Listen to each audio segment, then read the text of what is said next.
So we're outside the shop in the compressor shed because I want to run a couple tests, and it's not altogether different than tests I've run before. We're still going to be using a flow meter. We're going to be checking flow. The difference is usually I'm inside the shop after air's gone through my whole distribution system, filter, regulator, rapid air, sometimes even a hose reel and other things. But what we're really talking about here is, flow to a really high draw tool. So I want to eliminate a lot of those variables and just start with kind of the most fundamental thing. Basically, typically I've got air coming right out of this bung on the compressor. I do run a separate small hose reel here that I just use when I'm outside to kind of blow off the patio and things. But my primary air line, it runs from this side of the T and typically goes up into that corner and out, and then into the shop. And that's when it goes into my regulator and whatnot. But we're going to bypass all that. So today I've broken in right here at this union, and I've brought the hose right down here to our flow meter.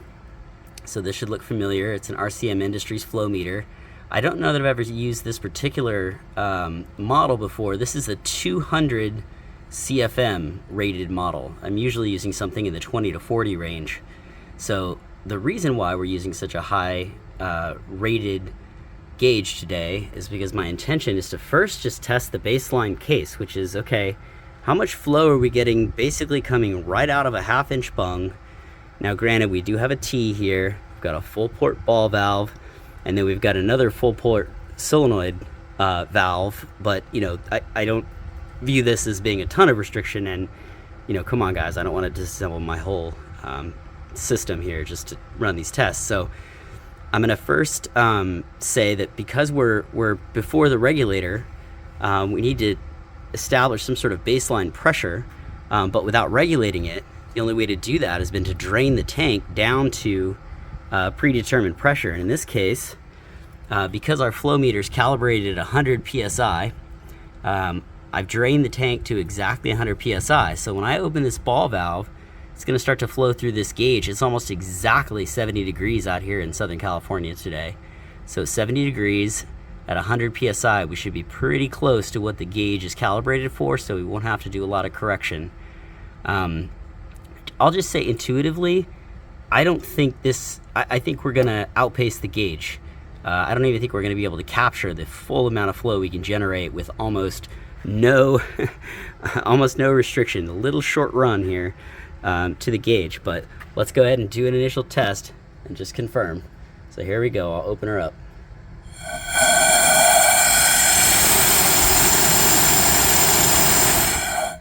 Yeah, so there you go. We maxed out the gauge.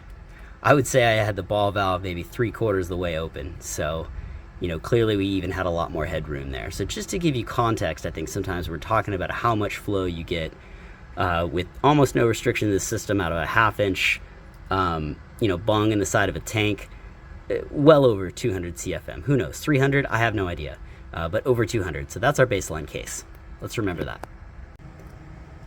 Okay, so we've established that coming straight out of the compressor with almost no restrictions, we're capable of flowing a lot more than even my 200 CFM meter can read. So let's choke it down a little bit and put a quick coupler and a plug on here. So this is a Milton universal quick coupler and a Milton high flow V-style plug. So the only thing we've added is that little bushing nipple and then the coupler and the plug. So now we're back at 100 psi, ran the compressor back down to 100 psi. We're going to try this test again to see how much we can flow through these two. Again, just to give us a baseline.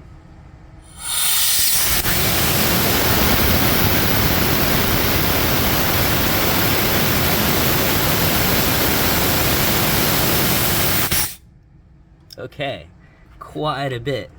We're certainly on the gauge now, and in fact, we're on the part of the gauge where it gets a little hard to tell what's going on because things get compact down there at the low end. I'm gonna guess that we were at somewhere around 55 CFM. So very dramatic, obviously choking things down from 1/2 inch going through this 1/4 inch plug and coupler. So we'll keep that in the back of our minds as we kind of continue the rest of the tests here, with the ultimate goal of testing a high flow tool at the end of a distribution system in a short hose. Okay, I didn't want to do this. I didn't want to get into couplers and plugs and everything. I've done plenty of other videos on that, but I knew while I had this set up, I didn't test at least one other coupler in this combo. I would never hear the end of it. So now we've got the Prevo high flow. It's the green dot 1/4 inch coupler with that same V-style plug and the same rig. So we're gonna open it up. I've brought the tank up and then back down to 100 psi. So let's see if we do any better with the Prevo coupler here.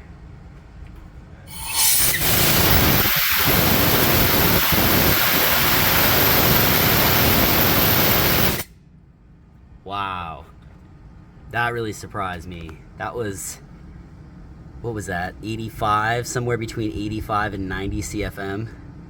That's a very dramatic increase. Most of the time in the past when I've tested these couplers and plugs, it's been after the regulator regulated down to something like 90 or 100 psi, and under much lower flow rates. I'll put an artificial demand on it like 20 or 30 CFM just to see kind of what the pressure drop is, and we have never seen quite such a dramatic difference. In fact, under most circumstances, I don't test much of a significant difference at all between this Prevo plug and that universal plug. But with everything wide open, no restrictions upstream, and the only thing in the system restricting the flow being the plug and the coupler, you're seeing a significant gain using this Prevo high flow coupler. So I hope that's beneficial to someone. And now back to the main content.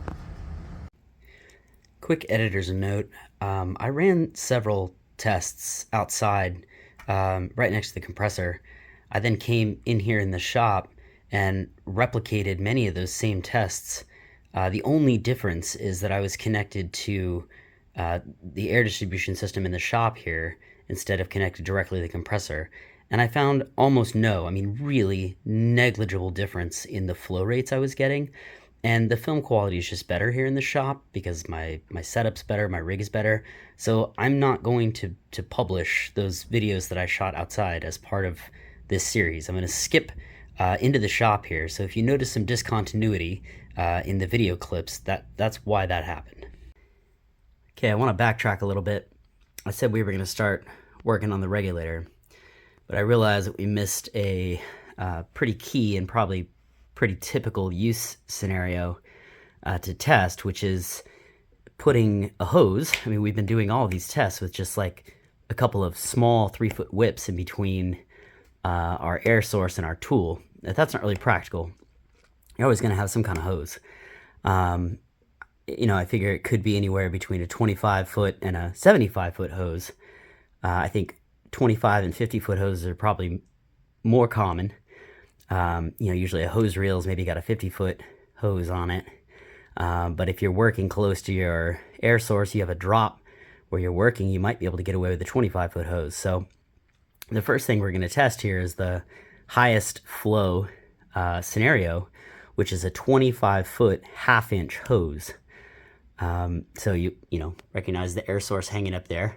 We've got the hose, comes up here, and then we've got just a little short whip coming out, going to our tool, just to keep all the same other variables in the system. So we're 150 psi, so I'm going to start using this as my max unregulated pressure, just because it's easy to replicate, and it corresponds to, for example, the torque test channel's best case scenario test, where they do, wide open 150 psi. So here we go, 150 psi. Let's see what we get on the meter.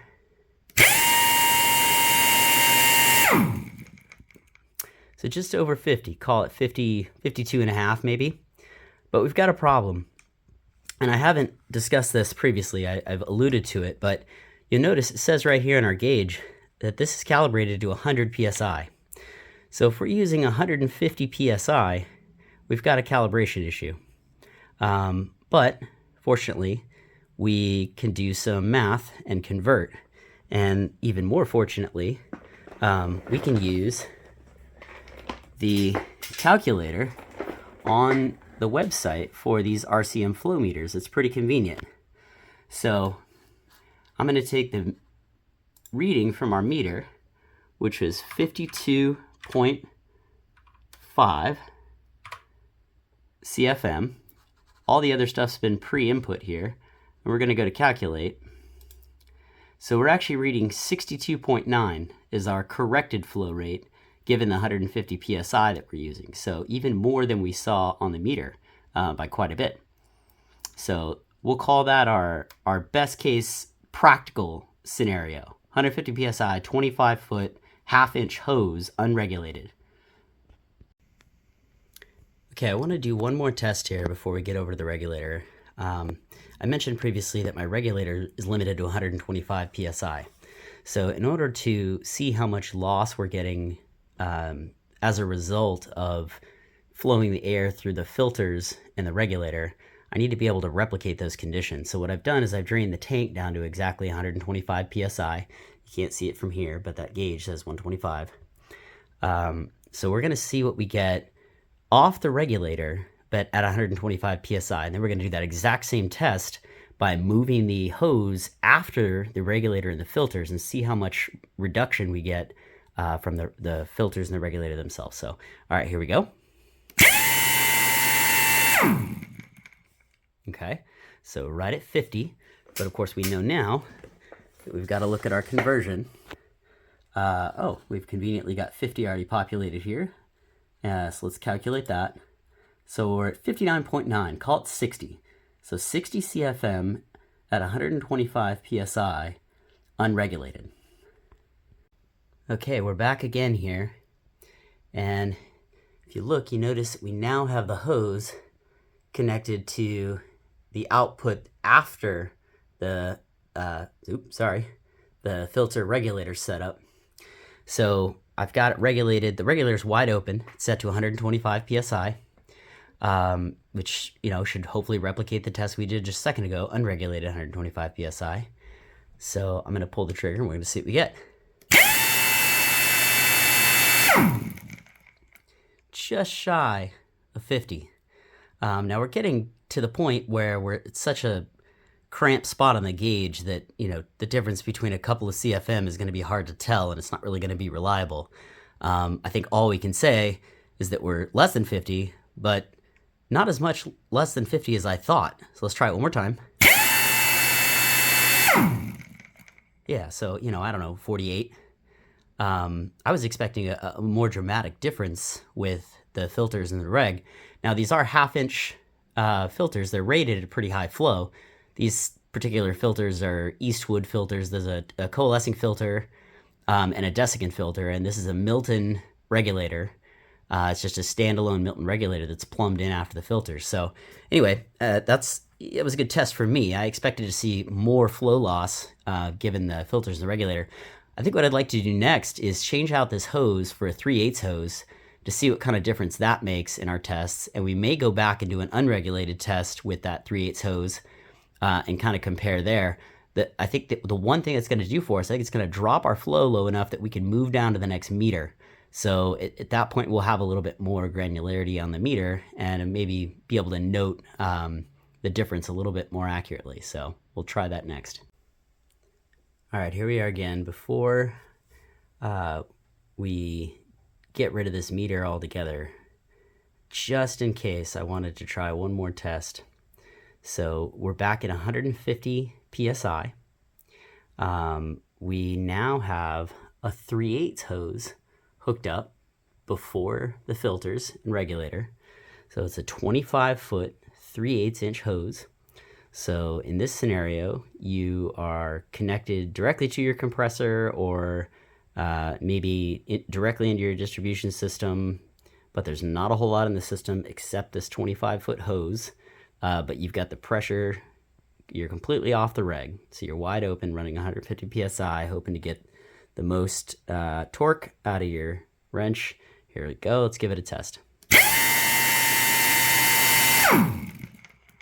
Okay, 150. But we know now we need to flip back over to our calculator. And actually, I forgot to go back from 125 psi where we were earlier. I'm going to have to publish like an errata section or something on this video series. But okay, reading on the display of the meter is 50. That's perfect. Of course, I deleted it. All right, let's see what we get here. So yeah, right around 60. 60 CFM. That's actually more than I expected. I expected to see a bigger drop with this hose. I suspect that at these low-ish consumption rates, so we're starting to see kind of what the tool can demand now. We're not really putting the type of flow numbers through these hoses where really we start to see the difference. Maybe as a supplemental test, I'll get rid of the wrench and just see how much we can free flow through the hoses wide open at 150 psi. Might be kind of an eye-opening test, but all right, on to the next one. Okay, we're back. This is our supplemental test. We wanted to see how much flow we're getting through both the 3/8 inch 25-foot hose and the 1/2 inch 25-foot hose with no tool on the end. So what I've done is I've taken the tool off and I've just put a single V-style plug in the end. So the air is going to be flowing through the same quick coupler and plug that we've been using, but with no tool. We're just going to see the difference in the flow between these two hoses, kind of get a sense of what that looks like. So we're back at 150 psi, sort of unregulated max. Forgive me, I'm going to have to turn around here to throw the ball valve open, so stand by.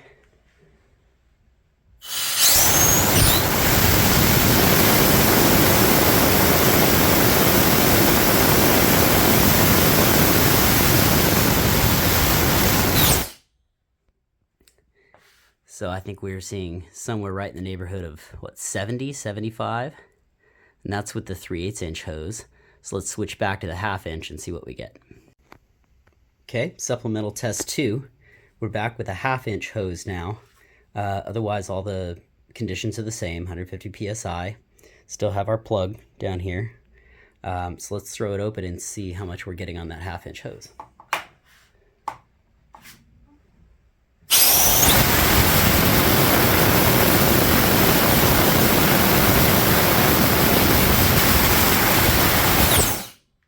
So somewhat more, 82 and a half maybe. That shouldn't surprise us. We saw a very similar number, right around 80, just above 80, when we were outside at the compressor without the 25-foot hose. So I guess maybe the most surprising thing is that we're not seeing more flow loss with the introduction of this 25 extra feet of hose. But I have to remind everyone that really probably the biggest restriction in our system are these, 1/4-inch fittings here. So this plug and coupler and this 1/4-inch fitting here is really kind of choking things down. So, I think we'd see a much bigger difference if we took this apparatus off and we just let it flow out the end of a 1/2 inch hose versus a 3/8 hose. We'd probably see a more substantial difference between the two, and we'd probably see much higher numbers. So I think that probably explains why we're not seeing a huge gap there. And I do want to remind everyone that, these numbers are at 150 psi, so the numbers we're reading on the gauge, we would have to correct them. 75 CFM gives us almost 90 CFM when you correct it for 150 psi. And the 82 and a half or so that we just saw gives us about 98 CFM. So those are more realistic numbers given, the higher pressure that we're using here compared to what we're seeing on the gauge. Okay, we've got our tool hooked back up here. And this time what we're going to do is we're going to regulate the pressure down quite a bit. So come over here to the regulator and we'll see that we're right at about 100 psi, maybe just above. So first thing I want to do is I want to show you the pressure drop when we run the tool. Here we go. So you see that running pressure drops down to about 90 psi. So when we calculate our actual flow, we really don't have to do much correction because we're right in this range of about 100 psi. But let's see what kind of flow we're getting at essentially 90 psi dynamic pressure. Okay, barely 40. In fact, I can't even really trust that because we're so low on the gauge. You know, the needle has a little bit of friction in it at the bottom end. It bounces around a little bit. So I think it's definitely time to flip over to the other gauge. Hopefully what we start to see is that we're bumping up right at the top of the other gauge, which is right at 40 CFM, and that'll give us a more reliable reading with this configuration. So we've switched over to our 40 CFM max meter now, but I want to point out something important before we keep going. This is calibrated at 80 degrees Fahrenheit. The other meter was calibrated at 70 degrees. So I've got a fluke thermometer here. I've got the Type K probe shoved in the end of my air gun. So I just want to show you real quick that we're reading somewhere just below 70 degrees, 67, 68 degrees. So we were pretty close to the calibrated temperature for that other meter, but we're actually a little low on this one. So we'll need to remember to punch that into our conversion calculator when we do our math here. Okay, so we're on the new meter. We have the same setup on the regulator, so we're regulated to 100 psi, but we noted that when we pull the trigger on this thing, that pressure is dropping to about 90 psi. So our dynamic pressure is 90 psi, which is just a little bit shy of the 100 psi on the gauge, so we'll need to account for that. And then, of course, we talked about the temperature compensation, so we'll have to work on that too. But otherwise, let's just see where we're at. So when we left the other gauge was reading at the very, very bottom of the readable range, right around 40 CFM. And I mentioned I didn't have a lot of confidence in that gauge that low in its range. But what I'm hoping, because I've calibrated these two gauges before, is that we should be reading right at the very top of the gauge on this gauge. So let's give the trigger a pull and see where we're at.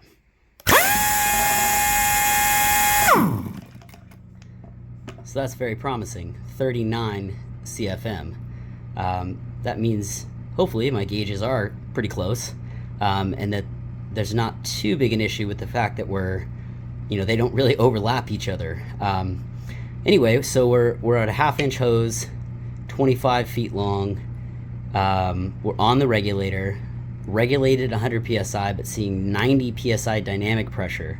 So if you get this Astro gun and you hook it up to your compressor with a 25-foot hose and you regulate it to 100 psi, you're only going to be pulling about 39 CFM out of the tool.